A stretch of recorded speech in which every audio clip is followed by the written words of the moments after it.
Welcome back. Labour Federation, the South African Federation of Trade Unions, SAFTU, is planning what it says will be a massive strike aimed at reversing the 1% increase in VAT that was announced by Finance Minister Malusi Gigaba. VAT will increase from 14 to 15% from the 1st of April. SAFTU General Secretary Zwelinzima Vavi says unions and workers from all walks of life should unite to reverse the decision, which will hit the poor the hardest. Vavi says SAFTU will finalise the decision on its planned strike when its NEC meets on the 16th of March. Now, for more on this, we are now joined via Skype by SAFTU General Secretary Zwelinzima Vavi. Mr. Vavi, thank you very much for joining us this evening. Now, should unions and workers from all walks of life unite to reverse this decision? Absolutely. I mean, every worker who goes to the shop almost on a daily basis, who purchase any goods, most of them not zero rated, as the minister was making a false claim in the budget speech, will be hurt by the massive 7% increase in the rate of VAT. And it will hit the poor more than it will ever hit the rich, precisely because the VAT is a very regressive tax system. In percentage form, it hits the poor. And we must emphasize that the minister was making a claim that only the rich will be affected negatively. It's a blue lie, and I think that the minister was deliberately misleading the people of this country, and he was trying to get us to lower our guard so that they can impose this VAT on our people. We are rejecting this, and we are making a call on all workers of South Africa. Time to unite now. Unite across all unions, across all political affiliations, across all other normal things that keep workers apart, and resist the VAT, and resist that we must be made scapegoats. We mustn't be made to pay for the mistakes that have been committed by the government. The government created this mess. It can't then ask us to clean it up. We are refusing. Mr. Vavi, how realistic is this push for a reversal, considering it was tabled and MPs can either reject it or accept it in a debate? But will a strike, or can a strike, lead to the reversal of this decision? Well, if you remember, Tabile, when the National Party government imposed the VAT for the first time in 1991, the then united COSATU, united ANC, shoulder to shoulder with the SABC, fought together to resist the National Party imposition of the VAT and force it to zero rate a number of basic foodstuffs, and which remain zero rated this moment. Had we not resisted it then, we will not have a single of those foodstuffs zero rated at this moment.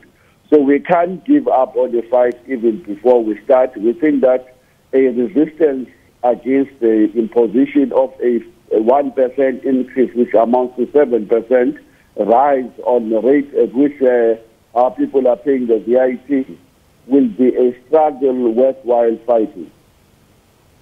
Now, Mr. Vavi, I just want to stay on your point where you said it seems like the country is being made to pay for mistakes that were made by government. What other interventions or what other income-generating means could government have looked at instead of increasing VAT by 1%?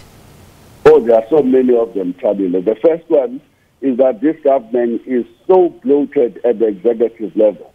If it was to cut the size of the cabinet by 2/3, it will save billions of rands. That's the first point.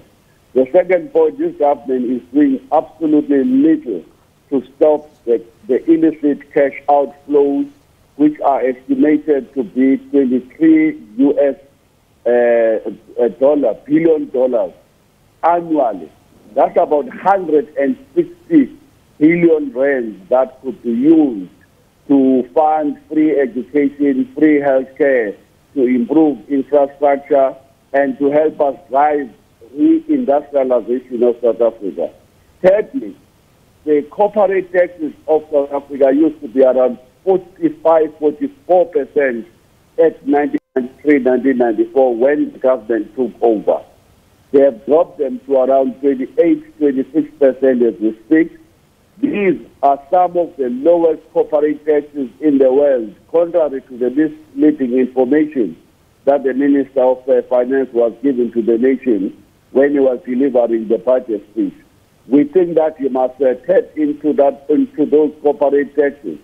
And the personal income tax for the top 1% that owns and controls 2/3 of the economy of the country have not really been realistically touched.